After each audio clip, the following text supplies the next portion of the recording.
problema dei soci di Abbanoa, la quota di maggioranza relativa è in mano al Comune di Cagliari e alla Regione, quindi la forza dei comuni minori non è tale da poter incidere contro Cagliari e la Regione Salerno. È chiaro che la volontà di voler privatizzare un 40% crea delle preoccupazioni e creerà dei problemi, in particolar modo una ricaduta sui costi per i cittadini, cioè privatizzare l'acqua per i costi che oggi ha la rete, la gestione dell'acqua. Se dovesse andare in mano ai privati, i privati potrebbero far cassa semplicemente aggiungendo costi in più nelle bollette che poi i cittadini pagano. L'altro problema è quello che all'incirca a Cagliari di tutta l'acqua che viene mandata nelle case dei cittadini, fatto 100 in totale dell'acqua, il 54% si perde. Quindi il problema dei costi è relativo anche agli sprechi.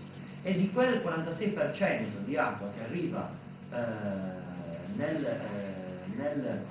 nelle case, l'acqua che arriva lì non viene riusata, non esiste un riuso, finisce nelle condutture, quindi viene sprecata proprio perché non si è chiuso quello che avevamo ipotizzato anche nella precedente esperienza di governo regionale sul ciclo dell'acqua, quindi del riuso dell'acqua. Il problema è che per lavare il terrazzo, per pulire la macchina, per fare qualsiasi attività che non comporti che l'acqua sia potabile, fondamentalmente, si ha uno spreco di acqua buona, di acqua pulita, di acqua da poter utilizzare per altri usi.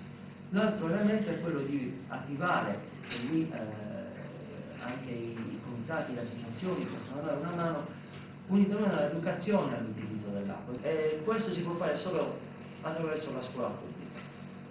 Quindi anche l'idea di smantellamento, di distruzione della scuola pubblica incide sul tema del creare dei giovani, delle giovani generazioni più attente all'ambiente, agli sprechi, all'uso dei beni comuni.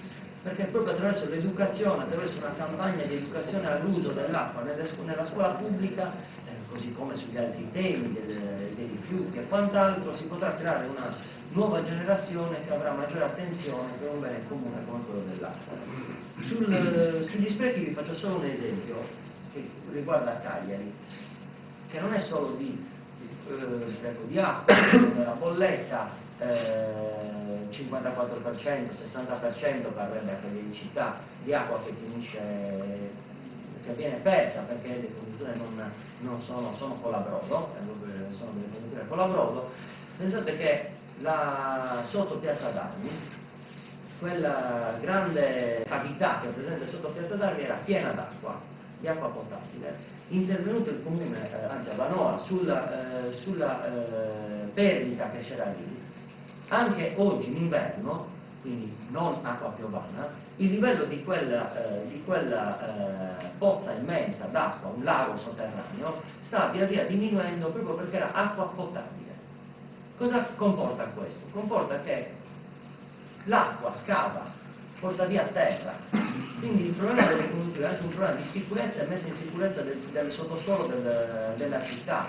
Quindi pensate quali dimensioni di costi può comportare il non intervento sugli sprechi, sull'adeguamento delle condotte e quant'altro, persino alcune volte in termini di pericolosità e pericolo per le persone. Ecco perché il tema dell'acqua, del suo uso, del suo miglior consumo e del suo riuso è un tema che tocca tutti noi, soprattutto in una regione come la nostra che ha qualche difficoltà dal punto di vista dell'approvvigionamento idrico, e in questa direzione non vanno sicuramente nella direzione del miglior uso l'idea di realizzare 24 campi da golf che hanno in giro per la Sardegna, che qualche problema di consumo d'acqua, così come proposte di livello regionale, probabilmente comporterebbero costi e non sviluppo e occupazione.